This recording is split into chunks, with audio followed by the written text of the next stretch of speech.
Okay, and hello and welcome everyone. Thank you for watching this video today regarding NACE competencies and professional practices that apply across all industries. We're excited to be joined today by Shannon Romeo from Strategic Factory. Shannon, we're excited to learn about what you do and your operation. So we'll dive right into the questions. Okay. Can you please introduce yourself, your role, and your organization? Sure. So again, my name is Shannon Romeo. I am the Vice President of Human Resources at Strategic Factory in Owings Mills, Maryland. We are a 150-person, 22-year-old organization in the marketing and communications space. Our primary business is print and signage manufacturing, and then we also offer our customers services in promotional branded goods, branded apparel, any kind of wearables, and then also in the intangible space with marketing and agency services like web development and marketing campaigns, search engine optimization, anything a business would use to kind of brand themselves, communicate to their prospective clients or to their employees is what we want to do for them.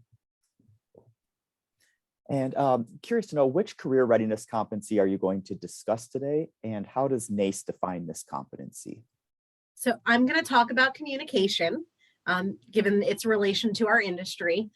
NACE defines communication as clearly and effectively exchanging information, ideas, facts, and perspectives with people inside and outside of your organization. Great. And I already see some alignment, but can you please tell us, how does this competency and a few of the sample behaviors show up in the work that you do at Strategic Factory?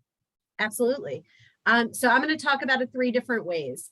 The first is really within HR and within my role.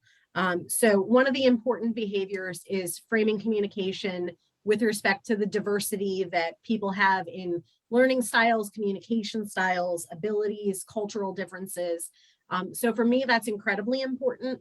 I may be working with candidates or employees who are frontline entry-level manufacturing, very blue-collar workers. I may be working with creative professionals who are in marketing or design. I may be working with someone in sales.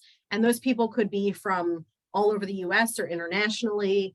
And each of them is coming to me for some type of service, whether it is that they want to grow within the organization, they have a problem or a question, or they need some kind of training or development.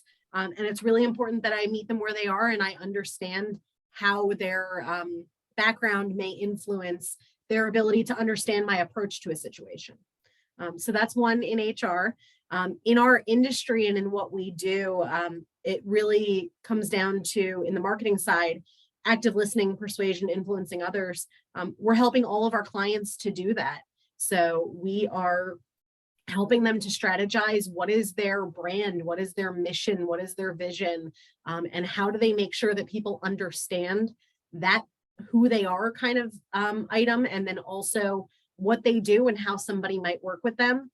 So that is really, really key in marketing, is we're constantly trying to communicate and influence others to work with us.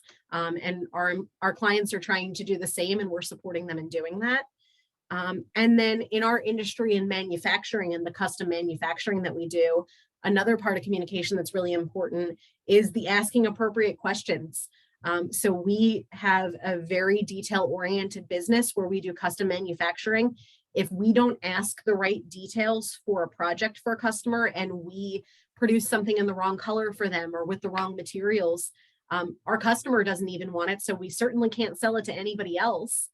So the attention to detail and the asking the right questions to get every detail you need to be able to do a project is incredibly important. Thank you. Thank you so much for diving into all three of those different areas there. And final question, just curious to know what students can do while they're in college, while they're here at McDaniel, to strengthen this competency and be stronger candidates in the future. So one of the things they say about communication is there is this adage of, if you communicate something 5 different ways 5 times to somebody, that's when they start to retain it. So I went a couple different angles.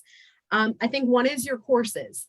So finding courses that offer collaborative group opportunities or maybe public speaking opportunities, so that you can enhance your ability to communicate with people, whether they're inside or outside of the organization, and presentation skills, I think is one way.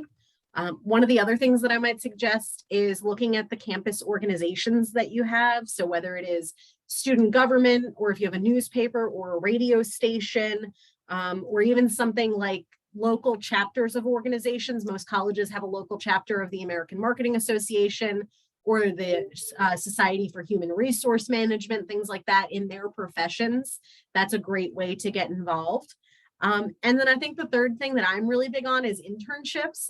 There are a lot of internships, obviously, where you have the opportunity for mentoring and working with somebody else, pretty hands-on to learn how does communication flow within an organization, in the professional space, in the industry that you want to work in, because it's different in every business and it's different in every industry. So getting hands-on exposure, there's no substitute for that. Wonderful. Well, thank you, Shannon. Thank you for your insights on communication and, of course, everything you shared today about Strategic Factory. We really appreciate it. Happy to help.